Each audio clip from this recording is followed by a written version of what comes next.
Buenas noches muchachos, como habíamos quedado entonces, falta un solo tema que sería la contestación de la demanda. Vimos hasta la demanda, el control que hace el juez sobre la demanda, el cual tiene como acciones rechazar la demanda, devolver la demanda o admitir la demanda. Si se admite la demanda produce dos efectos. Primero, reconoce personería jurídica al apoderado para actuar, es decir, se pronuncia sobre el derecho de postulación. Ya lo vimos en el documento que les envié de derecho de postulación, donde la excepción, donde se puede actuar en causa propia, son en procesos de única instancia, que son aquellos que no exceden de 20 salarios mínimos. Y dos, ordena notificar. La notificación en materia laboral por excelencia es notificación personal.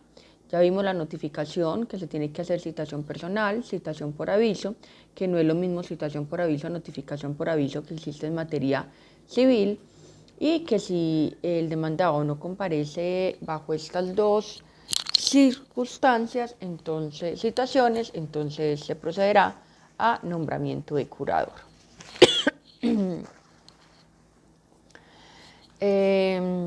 Una vez se posesiona el curador, se entiende realizada la notificación personal. Olvidé hablarles de la notificación a una entidad pública. La notificación a una entidad pública se encuentra contenido en el artículo 41 del Código de Procedimiento del Trabajo y de la Seguridad Social.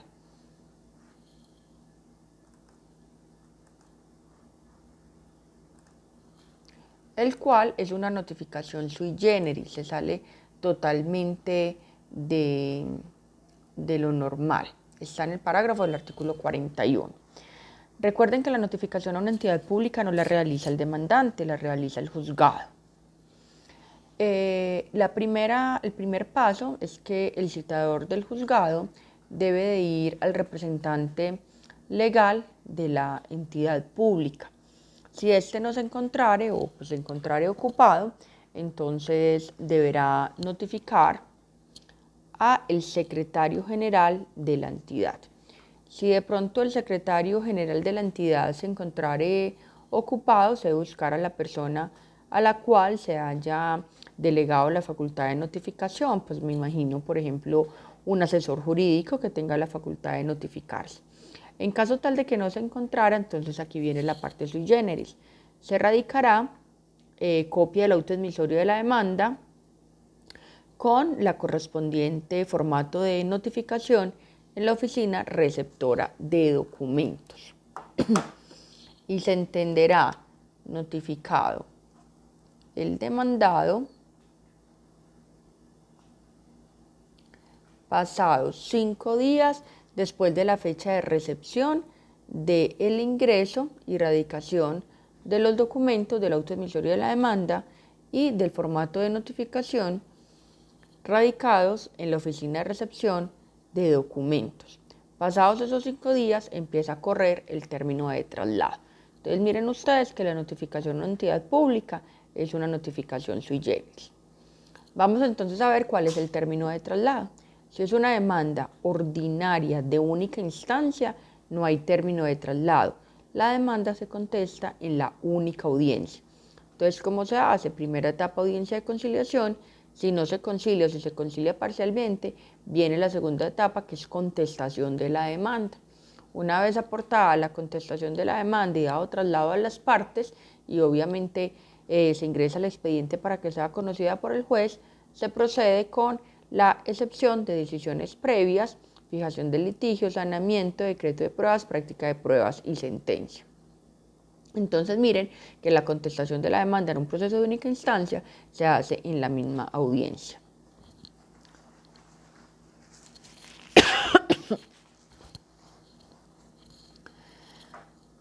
El traslado de una demanda ordinaria de primera instancia son 10 días hábiles contados a partir de la fecha de la notificación. El traslado de un proceso de fuero sindical es que se contestará en la única audiencia de fuero sindical. El traslado de una demanda de acoso laboral es que se contestará en la única audiencia de acoso laboral. Cuando hablo de única audiencia es muy difícil decir única instancia. Hay que tener muy claro esto. Y si es un proceso ejecutivo, Recuerden que no se dicta auto admisorio de la demanda, sino que auto que libra mandamiento de pago y se concede 5 días para pagar o 10 días para proponer excepciones. En este término de traslado entonces se procede a la contestación de la demanda. La contestación de la demanda es el medio de defensa de que dispone el demandado para hacer valer sus argumentos, es decir, contestar los hechos o omisiones que fueron propuestas por el demandante en la demanda y proponer sus excepciones que pretenda hacer valer. Los requisitos de la contestación de la demanda se encuentran consagrados en el artículo 31 del Código de Procedimiento del Trabajo. Entonces vamos a ver los requisitos de la contestación de la demanda. El primero, nombre del demandado, su domicilio y dirección, los de su representante o apoderado en caso de no comparecer por sí mismo. Entonces hay que colocar el nombre del demandado, su domicilio y dirección y el de su representante legal y apoderado. 2. Pronunciamiento expreso sobre las pretensiones. Entonces, en la contestación de la demanda, el demandado debe pronunciarse sobre las excepciones. Si nosotros observamos este requisito, miren que no me dice sobre cada una de las pretensiones. Perfectamente el demandado puede decirse me opongo a todas y cada una de las pretensiones por los siguientes motivos o por los motivos ya expresados en la contestación de los hechos. O por ejemplo puede agrupar, decir por ejemplo, me opongo a la pretensión 1, 2, 5, 9 por cuanto son pretensiones que no acepto y que se lograrán argumentar en las excepciones y en la contestación de los hechos. Por el contrario, acepto las pretensiones y decir agrupadamente cuáles acepto. Personalmente, en una contestación de una demanda, trato de contestar cada una de las pretensiones. Trato de contestar cada una de las pretensiones porque me parece importante que tengan un buen tecnicismo jurídico y pues vamos a decir la verdad, hay unos pagos de honorarios por una contestación de una demanda y uno pues trata de hacerlo de la mejor manera posible. Lo importante acá rescatar es que en la contestación de la demanda el artículo no nos exige que estemos contestando cada una de las pretensiones. 3.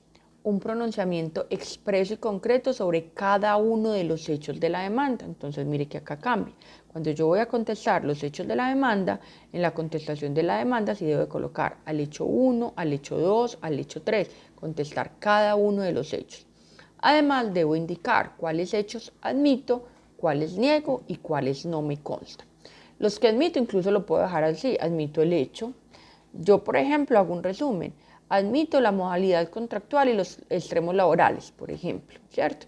Pero si es admito, no exige que sea argumentado. Sin embargo, para aquellos hechos que yo estoy negando o no me constan, por ejemplo, los que estoy diciendo no es cierto o no me constan, en estos casos sí se debe argumentar las razones porque de lo contrario se entenderá como probado el hecho. O sea, si yo estoy colocando no es cierto y ya no coloco un fundamento, entonces ese hecho se entiende probado. Cuarto, los hechos y razones de derecho de su defensa, así como la demanda tiene todos sus fundamentos de derecho debidamente argumentados, la contestación de la demanda también debe tenerlos. Quinto, la petición individualizada de los medios de prueba.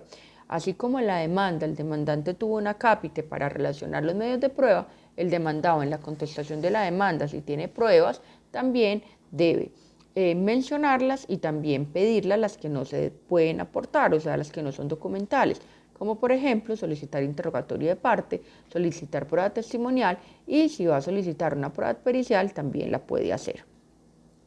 Sexto, las excepciones que pretenda hacer valer debidamente fundamentadas. Recuerde que tenemos en las excepciones tenemos 3 clases de excepciones. La primera son las excepciones previas. Las excepciones previas son las mismas contenidas en el artículo 100 del Código General del Proceso. Esperen, vamos a ver si me descarga.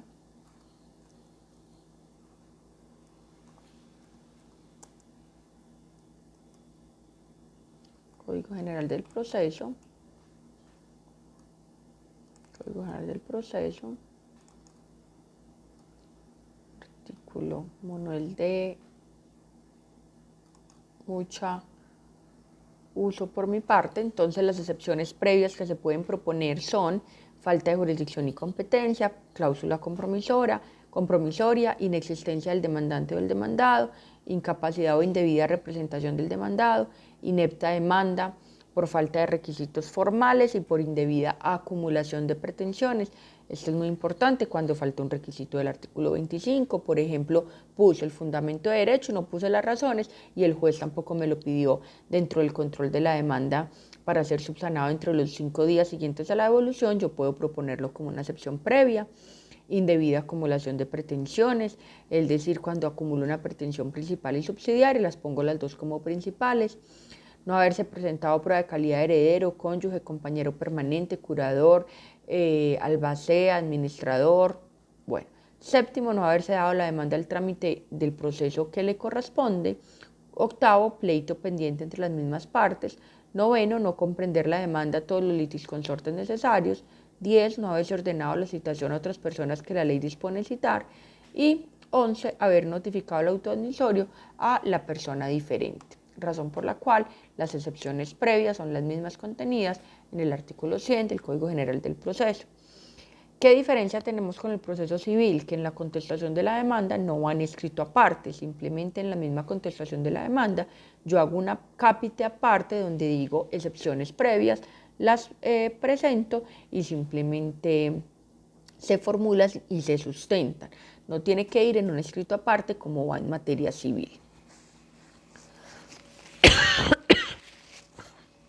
La segunda clase de excepciones son excepciones de mérito o excepciones de fondo. Estas excepciones son tantas cuantos se pueda defender el demandado. Voy a poner algunas. Carencia de la obligación, como por ejemplo una empleada del servicio doméstico que no le hayan pagado prima de servicios y esté solicitando prima de servicios antes de que existiera la ley que les otorga el derecho a prima de servicios. Carencia de la relación contractual laboral, como cuando realizo un real contrato de prestación de servicios con un contratista que no está subordinado y que pretende que se le declare el contrato de trabajo, como por ejemplo transacción, conciliación, pago total, buena fe, mala fe del actor, prescripción, inexistencia del derecho. Entonces acá son tantas cuantas el demandado pueda hacer valer en su contestación de la demanda. No hay excepciones que estén por escritos y que me limiten a mí a tener una tarifa enunciativa de las excepciones. Voy a buscar acá una contestación de una demanda, si lo encuentro ligero.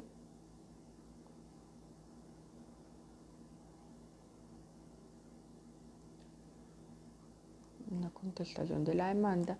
Voy a buscar, ya ustedes vieron el caso que les compartí, que trabajamos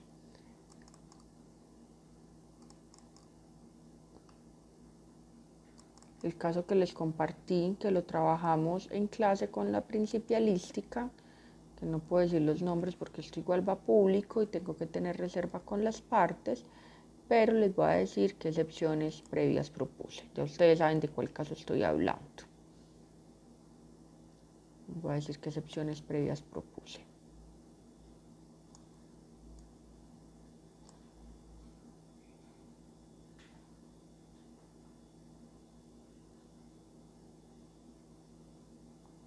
Propuse buena fe de parte del demandado, inexistencia jurídica, fáctica y probatoria para configurar la indemnización por cuanto el demandante presenta es renuncia voluntaria, inexistencia jurídica y fáctica para configurar un reintegro, garantía del debido proceso, porque se tramitó todo el debido proceso previo al despido,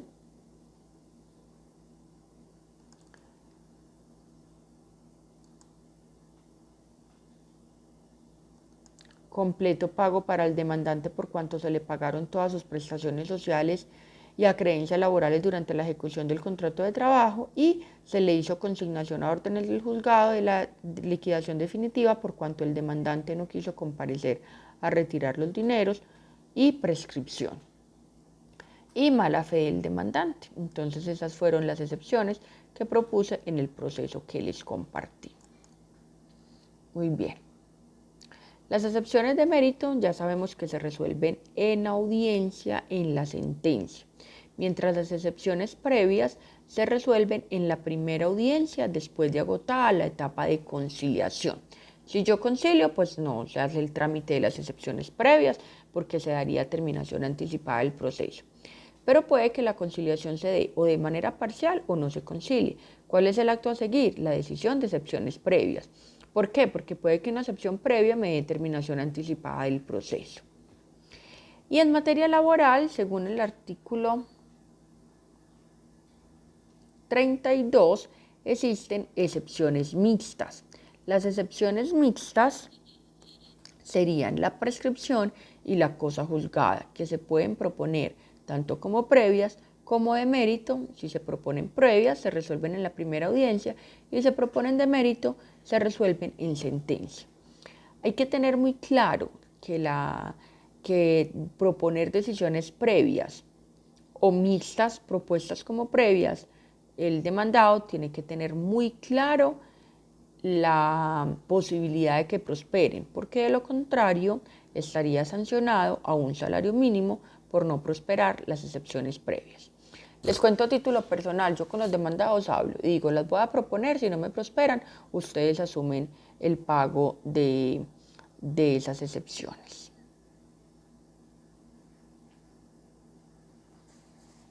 Bueno, estos son los requisitos de la contestación de la demanda. Vamos entonces a proceder con los anexos de la contestación de la demanda que se encuentran en el parágrafo primero. El poder, primero, el poder si no obra en el expediente. ¿Cómo un poder ya puede estar en el expediente? Cuando le dieron poder al apoderado desde la notificación de la demanda. Entonces se pone, doy facultades para notificarse y contestar la demanda. Entonces cuando uno procede a contestar la demanda, ya el poder está en el expediente.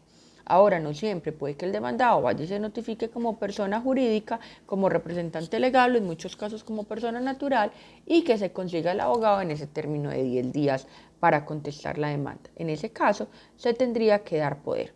La diferencia del poder para presentar la demanda y para contestar la demanda es que el poder para presentar la demanda tiene que ser un poder suficiente, es decir, debe de contener en abstracto todas las pretensiones de la demanda. Mientras el poder en la contestación de la demanda, pues obviamente no tenemos el tecnicismo jurídico, no debe de ir con todas las excepciones que va a proponer el apoderado. Entonces simplemente el poder para contestar la demanda es poder amplio y suficiente o especial amplio y suficiente para contestar la demanda ordinaria que consta o especial, que está radicada o que conoce ya. O sea, simplemente dar poder para contestar. 2. Las pruebas documentales que se relacionaron en la contestación de la demanda y las que pidió el demandante en la demanda y que están en poder del demandado. Por ejemplo, en este momento tengo un proceso que se está llevando en otra ciudad, no es en Medellín, donde el demandante, yo soy parte demandada, dice, necesito casi como 40 actas de funcionamiento de la sociedad, tanto ordinarias como extraordinarias, que se llevaron a cabo mientras el demandante estaba vinculado a la empresa. Obviamente el demandado no tiene copia de las actas que se realizaron por parte de la Junta, entonces díjese en la demanda, por favor, que sean aportadas por el demandado en la contestación de la demanda. Cuando a mí me dan traslado, debo aportar esas actas que me solicitaron fueran aportadas en la contestación de la demanda, porque se supone que yo las tengo. Ahora, cuando digo yo, estoy hablando del demandado. Ahora, hay muchas veces solicitan cosas que uno no las tiene, entonces tiene que ser clara. Dicho documento no está en poder del demandado o no estoy facultado para entregarlas, como cuando solicitan historias laborales. También se necesita prueba de la existencia y representación legal. Si es una persona jurídica, el derecho privado. Recuerden, muchachos, que uno de los requisitos de la demanda era el certificado de representación legal. Si el demandado es una persona jurídica, el derecho privado. Entonces, yo voy a contestar la demanda. Ya el certificado de existencia y representación legal está desde la demanda. ¿Es necesario volverlo a aportar? Sí, porque es un requisito que trae como anexo el artículo 31. Además, entre la presentación de la demanda y la contestación de la demanda, puede incluso haber cambio de representante legal. Muy bien, el juez hace un control sobre los requisitos de la contestación de la demanda. Así como hizo un control sobre los requisitos de la demanda, también hace un control sobre los requisitos de la contestación de la demanda. Si ve que reúne todos los requisitos del artículo 31 con los debidos anexos del parágrafo 1 del artículo 31, la da como contestada. ¿Qué pasa si falta alguno de los requisitos? Procede a hacerle un llamado al demandado para que los aporte y que sea, digamos que admitida, no habla de un auto admisorio de la contestación de la demanda, sino que se dice allega contestación de la demanda al expediente. ¿Qué pasa si el despacho o el juez solicita requisitos porque no cumple con alguno de los del artículo 31?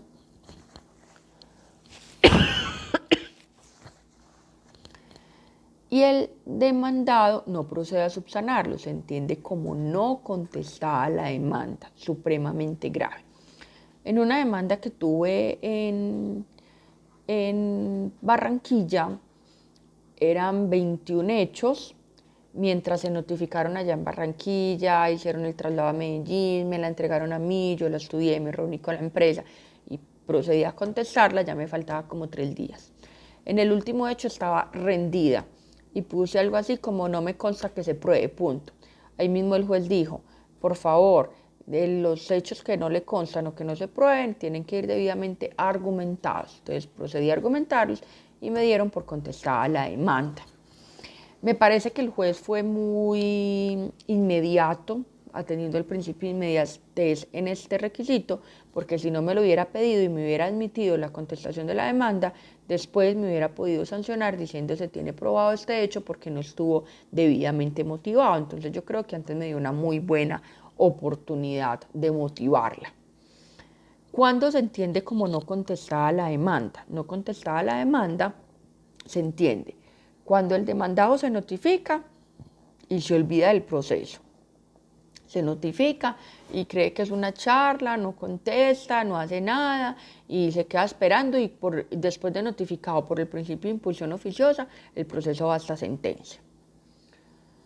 2. Sí contesta, pero extemporáneamente. Es decir, contesté el 11º día, contesté el 12º día. Y en este momento, cuando hay paro o suspensión de actividades, es muy delicado. ¿Por qué? Porque puede darse o que se corran los términos y no contarse bien. En este momento hay muchas demandas donde no se encuentran los 10 días hábiles de manera correcta, con tanta suspensión, y como estamos en una parálisis mental con toda esta situación, se nos puede correr los 10 días. O cuando yo sí contesto dentro de los 10 días, me piden subsanar requisitos y no los subsano. Entonces ahí es una situación mucho más delicada porque yo sí hice un gran esfuerzo por contestar la demanda. La no contestación de la demanda yo considero que es más gravosa que un rechazo de la demanda cuando me piden requisitos en la devolución de la demanda y yo no procedo a subsanarlos. Vámonos para la demanda. Recuerde que la demanda también tiene unos requisitos que se encuentran en el artículo 25, una debida acumulación de pretensiones 25A y unos anexos artículo 26. Si yo no reúno alguno de estos, el juez puede dictar un auto de devolución de la demanda. No es que la devuelvan físicamente, sino que se llama auto de devolución y me pide requisitos. Si yo no subsano dentro de los 5 días, es otra forma de rechazar la demanda. En este caso, ¿qué se puede hacer? Retiro y vuelvo y presento.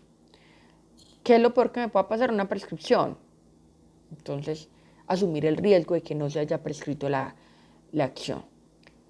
Pero en una contestación de la demanda es mucho más grave, porque si se entiende por no contestar, yo ya no tengo otra oportunidad, el proceso sigue ya su impulsión oficiosa hasta dictarse sentencia. ¿Y cuál es la consecuencia de no contestar la demanda? Se tiene como indicio grave en contra del demandado. ¿Qué es indicio grave?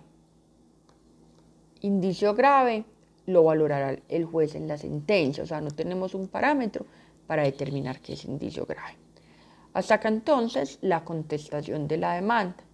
Ahora, una vez contestada la demanda, cada uno de esos procesos tendrá unas características especiales. Tenemos los procesos ordinarios, que es el proceso de primera instancia, el proceso de segunda instancia, el proceso ordinario de única instancia y el proceso ordinario de primera instancia. Tenemos los procesos especiales, por ejemplo, acoso laboral, fuero sindical, proceso ejecutivo, que yo se los aporté mediante un cuadro con sus características. Entonces, hasta acá damos por terminado la contestación de la demanda.